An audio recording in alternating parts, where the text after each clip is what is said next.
The Secret of Fatima, the prophecy that silenced the Vatican.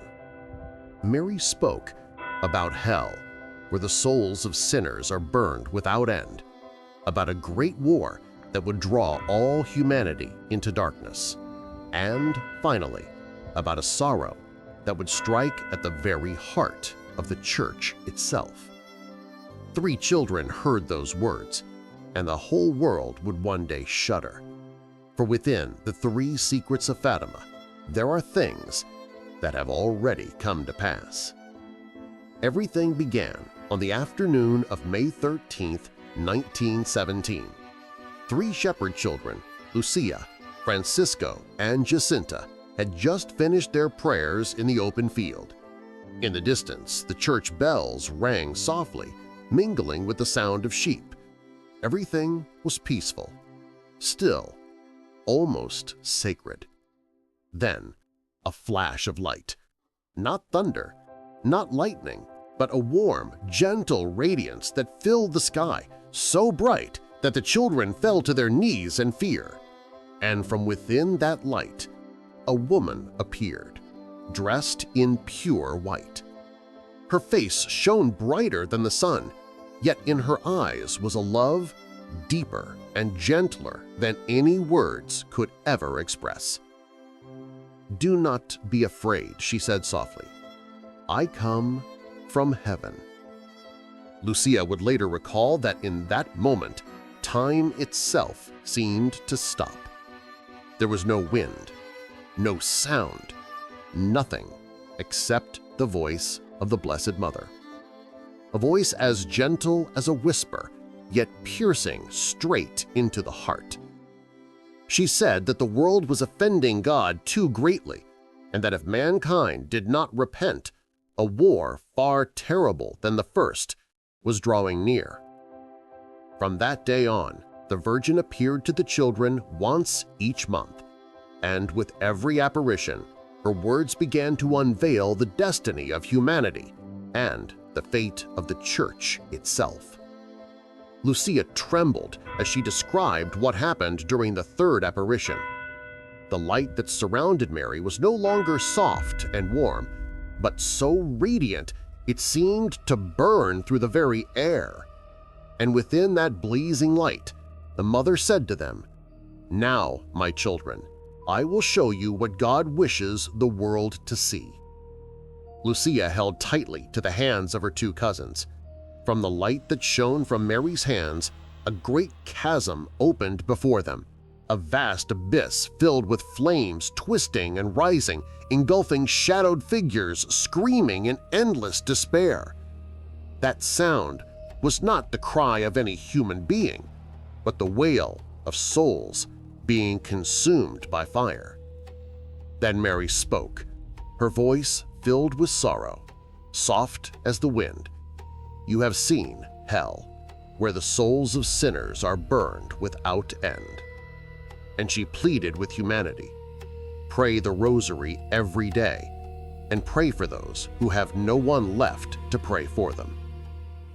Lucia would later say that if it hadn't been for the light streaming from Our Lady's hands, they might have died of sheer terror at that sight.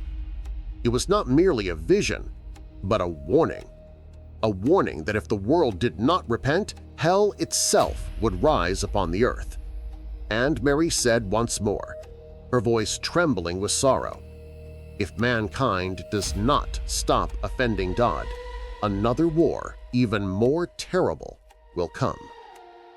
At that time, Lucia was just a little girl, too young to even understand what war truly meant. Yet before her eyes, she saw visions of people running in terror, the sound of explosions, flames devouring homes beneath a sky burning red like blood. Then Mary spoke, her voice calm yet heavy with sorrow. "When you see a night illuminated by a strange light across the sky, know that it is the sign that God is about to punish the world for its sins." And then, in 1938, the skies over Europe glowed with an extraordinary aurora, the brightest ever seen. A year later, World War II began.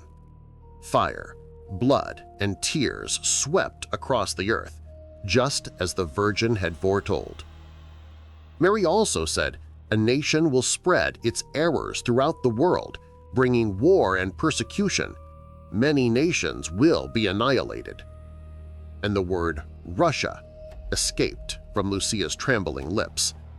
She didn't yet understand what it meant, but history would.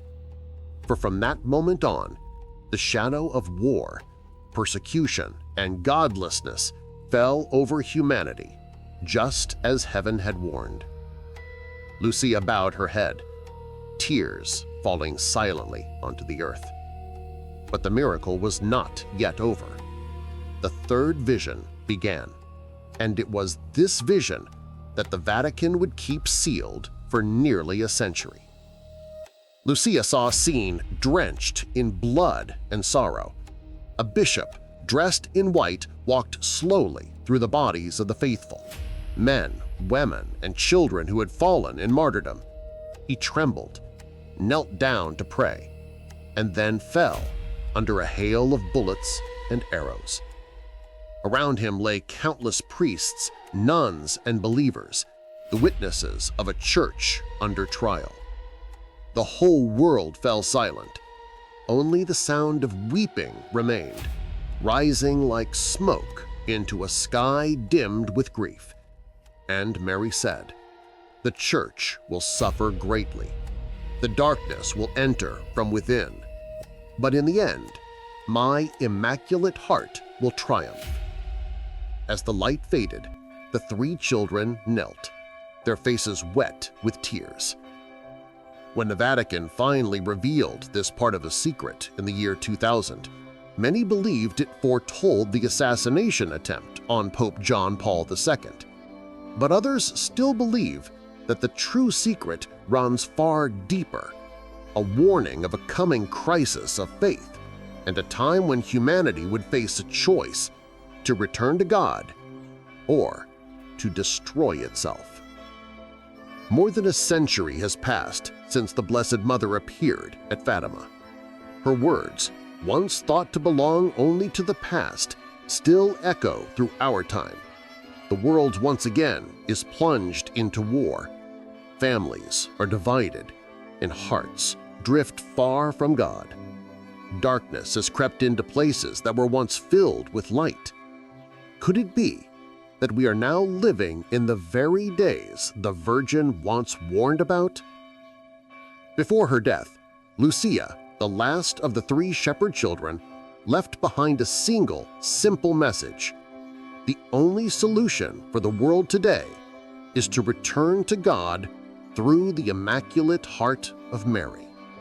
Not weapons, not power, but prayer and the conversion of the heart are what can save humanity from the abyss we ourselves have created. Today, the very place where the Virgin appeared in 1917 has become the shrine of Our Lady of the Rosary in Fatima. Each year, millions of pilgrims come, carrying small candles in their hands and prayers for peace in their hearts. Amid that ocean of light, the words of the Mother still echo, "My Immaculate Heart will triumph." If the story of Fatima has touched your heart, don't just listen and move on. Pause for a moment, be still, and whisper a prayer for this world. Because perhaps the greatest miracle does not come from heaven above, but from a heart that dares to return. If this story has touched your heart, leave a like as a small prayer of thanksgiving. Share this video with someone who might be searching for a ray of faith, and subscribe to the channel so together we can spread the light of Our Lady to more hearts around the world.